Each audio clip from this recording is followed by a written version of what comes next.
From this to this in one weekend with your mates.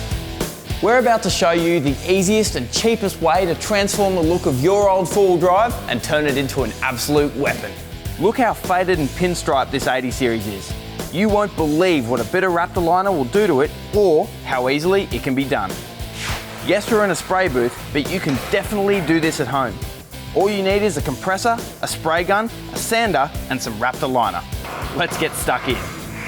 We're doing a whole 80, which might take you and your mates a couple of weekends, but you could easily Raptor coat a bull bar or your ute tub in half a day.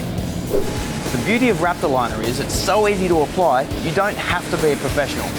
It's super forgiving and doesn't run like normal paint. Just wait till you see what a beast this 80's become.